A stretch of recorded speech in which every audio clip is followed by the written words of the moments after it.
Hi, I'm Susan McConnell, your LinkedIn for the Reserve champion. Thanks for joining me. I host a conversation every day. It's supposed to be at 12, but apparently LinkedIn made it 12:30. So here we are at 12:30 with different business owners on different topics to light up my network with actionable ways to improve your business so you can be fabulous today. And my guest today is my business partner, Tom Libby. Welcome. Hey, everybody. You didn't want your bio, so I'm not going to give it, but you've been in sales for what, how many years? I hate to say how many years at this point. It's over 20. I'll just say it's over 20. Yeah. But we've outsourced sales for the last, I don't know, 8, 9 years ish. Yeah, so we're in our 9th year now. So we're started our 9th year back in September. I didn't even know that. I would have said 8. I'm not sure. But anyway, so I'm going to ask you this. What advice would you give to a new company that's just starting out? So if they're already established and they're already a company, I can't give them the real advice I would give, which is like, don't do it unless you don't want to sleep ever again. But if they came to me and they're already established, I would just tell them to, planning and strategy are everything in the beginning. And then, don't worry so much about the tactics, but make sure you know and understand your strategy going forward. And I hate to say it this way because, we're both sales professionals. So everyone just thinks it's a given that we're going to say something about sales and marketing, but it is true. If you're just starting out and you haven't given your sales and marketing plan any thought, you're already behind the 8 ball. So I do think that, and again, my suggestion before you even start turning the key to that office door and you're really starting your company, think about sales and marketing first. How people are going to buy it, how people are going to sell it, and what they're going to buy it for. That's all relative and important before you even get going. So I do think sales and marketing is probably the number one thing to think about before you even start a business. Absolutely. And I agree. It's interesting how many people that we've talked to over at all the different networking. We went to like 3 or 4 networking events a week for a couple of years. Yeah. Many of the people that we talked to, they already had their company, they were planning and doing things, and they hadn't even started to sell, or they hadn't even talked to anybody. And how do you know if you have proof of concept? How do you know if what you have it will sell? And I just found that strangely odd. I think my favorite conversation is, I have this new software or new product or whatever, and we're working on making it perfect. And I go, great. How many of you sold? And they go, none. We're not selling it yet. We're still working on it. Well, how do you have a company? You don't have a company yet. You're not selling. You don't have any revenue. That's not really a company. You're still a product or a service or whatever in the making. And they go, no, we're going to get this. So how do you plan on selling it? That's my next question, right? How do you plan? Like, what's your go-to-market strategy? Oh, we're going to deal with that when we get it perfect. And by the time, and how many of those companies do we still see around today? Not a lot. There's not a lot of those companies still around today. No, that's interesting. But it's interesting, the ones that actually did make it. I remember we were at Brandeis University and we met the people when they first started Bombas, the sock company. I remember those guys. Yeah, those are awesome. Right? I have my free socks and I still have them. I do too. They still are not worn out. Yeah, I still wear them. I think I should get them to sign them. So that's crazy. I never thought a sock company was going to make it. If you think about the different companies that are going to make it and not going to make it, that's when I would have said, I agree with you, except one thing. I think I really fell in love with their social mission. So rather than have a go-to-market strategy, like they had a social mission that supported basically anything they chose to do from a marketing or sales perspective. They started with a little bit different philosophy, but their social mission was part of their go-to-market strategy. So without even realizing what they were doing, they did start with that mentality of marketing first. Like they were thinking about how they were going to present this to people. They just leveraged their social mission to do so, which I give them a lot of credit for. Those guys are great. A lot of companies doing that with the social missions and things like that. It's cool. Sure. All right. I'm taking you into sales and marketing because that's what you are best at. Tom, over the years, has been the person who takes that person in marketing and helps the marketing people talk to the people in sales, or starts with the marketing plan and facilitates that all the way through selling. So let's talk about marketing and sales, the differences between them, and why they don't always get along. That's a loaded question. We might be here like for a while. Well, I used to say, if you think back when we first got into sales, there was a very simplistic version of this, which was, marketing is educational and sales is transactional, right? So the idea was marketing would basically, the entire foundation of marketing was to teach people or educate people about your product or service, and the sales team was responsible for closing deals in that transactional piece. And today that's still okay and true to some degree, but the funnels are now so intertwined, and the way that the sales and marketing funnels connect are just so overlaid. So you can't simply say that anymore, that it's just transactional versus educational. But depending on where you are in that funnel, the top line of that funnel in marketing is still educational, and the bottom of that funnel from a sales perspective is still transactional, because those are the things that you still want people to be thinking of. So but where the overlap goes is really where today's sales and marketing teams start doing the finger pointing, right? It's, you get the sales team saying the marketing leads aren't really good, and the marketing team saying the sales team aren't closing leads, and they're giving them plenty of leads. Where I find that the most helpful is making sure that the messaging and the terminology and the streamline is all in effect, right? So one of the things that you see very often is marketing is basically saying things to grab people's attention, and they're doing these one-liners and hooks and all these links and all these things that are trying to get people's attention. And then sales gets involved, and they start utilizing their own language. They're doing their own thing and saying their own thing because they're trying to close deals. If you can get those things to sync, and you can get the salespeople to use the same messaging as the marketing people, and the marketing people to use the same messaging or terminology that the salespeople are using, the flow is just much faster, more seamless, and easier. And it becomes, the close at that point almost becomes inevitable. Salespeople don't have to struggle hard to get closes, because by the time they get to that point, the customer has already been down their buying cycle. They already know and understand what they're buying. They already know and understand what they're doing. And the salesperson just has to, quote unquote, help them buy. And they're not selling anything at that point. So the reality is you really have to focus on the entire process from start to finish these days. It's not just about a marketing process, and it's not just about a sales process. If you can look at it from its totality and make sure that it's really streamlined, and that they're all drinking the same Kool-Aid, so to speak. That's really the message I would give people. It's really hard to finger point if everyone's using the same terminology, and everyone's using the same language, and everyone's using the same stages of the funnel, and everyone's going by the same KPIs. If all of those things are the same, it's really hard to finger point. At that point, it becomes a collaborative effort between sales and marketing to get everything right, and not necessarily be fighting against each other. Right. I agree there. And the thing about it is that sales are doing more of marketing, and then marketing is jumping into sales. So there's like that fine line of who does what, and where certain tasks and certain strategies fall. And there's just so many pieces to marketing now. There's, it used to be like one or two. Now with social media, there's like so many different ways to market it. And so now salespeople are doing parts of that as well. And that just makes it harder. Well, yes and no, right? So you're right from a sense of defining who does what. But once you do, and as your company's funnel is defined, then there should be no gray area. You shouldn't have any gray area at all in the sales and marketing funnel as to who does what, because it should be.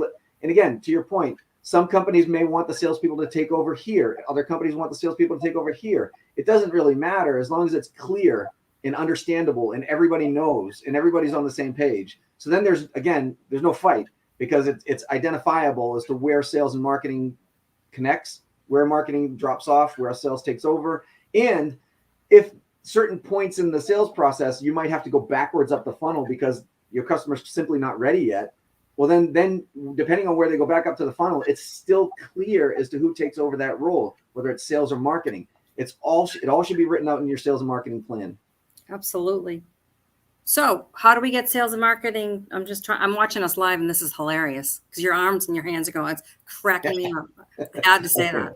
I can't help it. So what do you do first, sales or marketing? And also, how do you get everybody to get along? So again, let's start with the simpler thing. I think how do you get people to get along? Quite honestly, is very simple to me. It's the clarity of it. Make sure that where the lines are drawn are very crystal clear, and there's no. I would try very hard to eliminate every ounce of gray area. I really don't think there should be any gray area at all. No. Who controls what? Who is doing what? Who's tactically doing what? It doesn't. All that stuff should be spelled out. And if it's not, and you should really go back and start over. I mean, you should be no reason as to marketing is doing this, marketing is doing this, marketing is doing this, sales takes over here, is doing this and doing this. And then when again, like I said, if the customer's not quite ready yet and you have to bounce them back up, it's already identifiable who's taking over that role based on what it is. Now, where do you start? Whether you start with sales or start with marketing, again, it all depends on what you're selling, whether it's a product, service, who you're selling it to. If it's something you're selling to the masses and you can sell a handful of them very quickly to get what you said earlier, your proof of concept, then you need sales first. You need to get some of those sales in so you can test it. You can, especially if it's software and you need to, you're trying to test certain things, make sure it works right, make sure that it solves the problem you think it solves. You need to get a few sales under your belt right away. And then if you're trying to go to the, your go-to-market strategy should be next, right? So we have these 20 sales because we sold it to our friends and family. Now we can test all these things, and now that's going to dictate what our go-to-market strategy is. So it works really well that way. However, if it's not something you can sell to friends and family, then you should be worried about marketing first. You should look at it from the perspective of, who's going to buy this and how do we attract them? Who, what is it?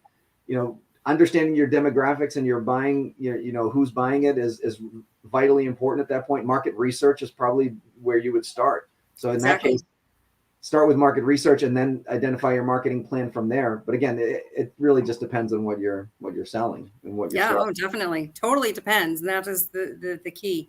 What's interesting, actually, the question I have for you is who of all of our clients that we've had over the years was your favorite and why? Oh, that's a bad question. You should have prepped me for that question. And I didn't. I don't think I have one particular client that I think I would call my favorite. I do have a couple that I really enjoy working with from different perspectives. One of our clients, Deep Core Data, I think they are fantastic at what they do. I think yes. We have an awful lot of confidence in them. They're brilliant in their approach to what they do. So it makes it really easy and convenient for us from a sales and marketing perspective because they're awesome. But if you're watching, I mean, there are some frustrating parts too. So I wouldn't say that singularly they're our favorite. Valley Insurance Partners with Mike and Linda, I think they're amazing to work with because they take coaching and leadership. They follow very well. So if you give them a handful of tasks to do that they, that you think that, and they do it, they manage their time really well. And they very rarely come back and say, I'm sorry, I couldn't get it done. Like so if you're giving them coaching tips and you're asking them to do things, they're really fun to work with. And then of course, there's been a lot of others along the way. I think that I get to say mine. You could say yours. And I will just say, if you do ask me, I'm just going to prep this. If you ask me which client the least I work, I'm not answering that question. So we know that already. Yeah. What's that? You do you, and you should work with who you should work with, and you should learn how to say no. Well, exactly. We've learned that, haven't we? We've definitely learned that. There are people you need to say no to. Sure. You're right. I like all of the clients that we've had over the years, and I love our present ones, Helena and Debbie, and our new one, Donna. But I have to say A Networks, and the reason I say A Networks, obviously, I met the owner's dad at Panera in Braintree, and he asked me what we're doing. I said, I started this company. It's outsourced sales. This is what we're going to do. We're going to sell for people. And he went and told his son, and he called me, and that's how we. So I say, tell your story to everyone, because you never know where you're going to find your first client. Yeah. Right. And I liked working with A Networks quite a bit too. And I think one of the things about A Network, and we don't work with them anymore. But I still will call Rob, the president over at A Networks, for the most random stuff. I just think we created a friendship with them beyond Sure. beyond being clients. So I appreciate them quite a bit.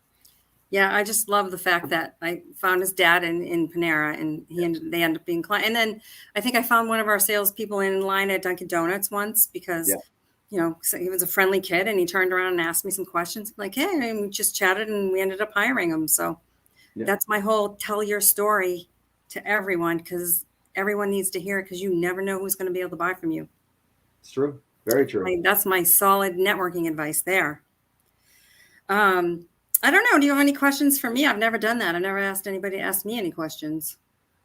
Well, I mean, I think one of the things that I like about what you're doing right now with your LinkedIn for the reserved thing is that it opens up the doors for people to realize that they may need help in other aspects of sales and marketing.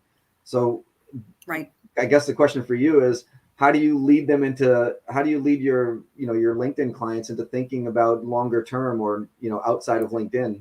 Like, how do you prep them for that? Well, it's interesting because the people that I think that I'm acting start with me on LinkedIn, because yes, they have like 200 or 300 connections and they need their profile done. They don't know how to generate leads, but not only do they not know how to generate leads on LinkedIn, they don't know how to generate leads anywhere else. So it's about understanding their business, understanding their market, understanding how and who they're going to sell to. And, LinkedIn is definitely a huge piece of it, but it's not the whole piece of it for a lot of them. And so that's based on my, sales of 25 years. I know when I talk to them that they're going to go beyond LinkedIn with me. And two of them already have come along with us into the, the next phase of just doing some consulting. And like I said, it's the fact that they think that LinkedIn is the only thing. And then as I get talking to them, well, have you ever, I go, I know we're only doing LinkedIn, but, have you thought about email marketing, or have you thought, about going to networking events? Like, what do you do for in-person? It's like, do you have your strategy? That's your tactics and your strategy. You can't be, unless you're like me and you're on I could be on LinkedIn all day long and find clients. A lot of the clients that I find are not on LinkedIn all the time. Yeah. And so it cannot be, it's definitely a huge, huge help and a huge source for them.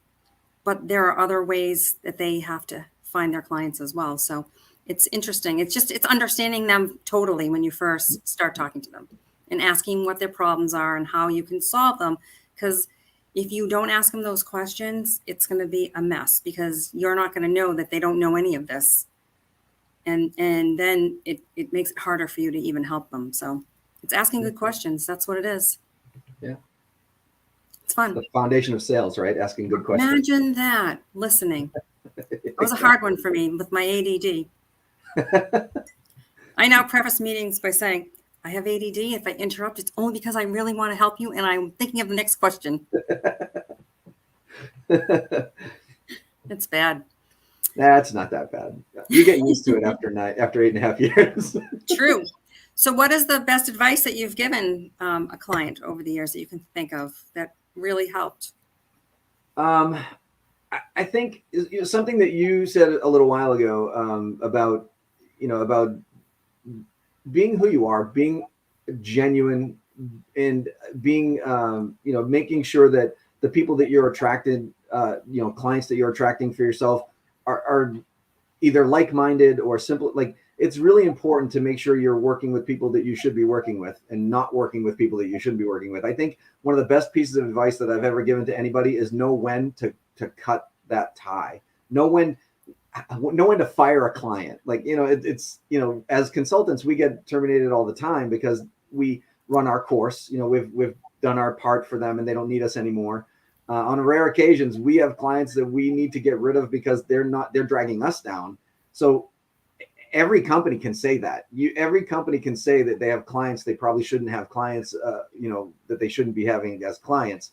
And being able and willing and comfortable to cut those ties, I think is where everybody wants to dream about being. So my advice to them is do it sooner than later. Do it. Yeah.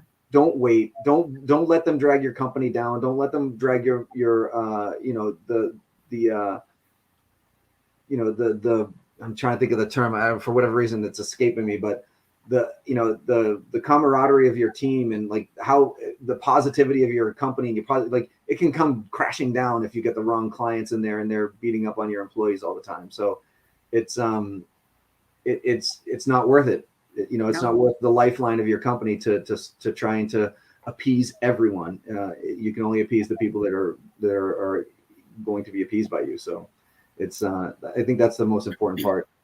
The one thing I'm thinking about now from all of the years that we've been doing this is when we first start with someone, we set expectations for them about the way sales works, and that it's going to be lead gen, then you're going to have your pipeline, and then it's going to start to have appointments, and that there's this actual sales cycle, and that it's not going to be happen tomorrow, and how sometimes they don't listen. And in 30 days, they're like, all the time. Where are the sales? And I'm like, whoa. Do you remember when we talked about this? So I think that's interesting. It's like you have to know that nothing happens immediately, but if you set everything into place, you can see the metrics along the way, and that things are kind of on a trajectory going upwards. And so that's kind of, it's my advice. And my last piece of advice: raise your prices. You're worth more than you think. Right, Ed? Ed's watching. For sure. Double them, and don't discount, because you're discounting what you can do. And then they're going to want you to watch their kids, take out the trash, mow their lawn, wash the windows. I have a couple windows. Come on over. Wash my windows. For sure. I know. Well, I think we've had enough time today. So I want to thank everybody for joining us, and make sure to join me every Tuesday at 12, not 12:30, because it was right on YouTube and it was right on Facebook, but LinkedIn bumped it to 12:30. Not sure why. Might have to do with my sales navigator. What do you think? Maybe. All right, everybody. Have a nice Thanksgiving if you're here in the United States. And if not, have a nice Thursday, and we'll see you all next week. Thank you.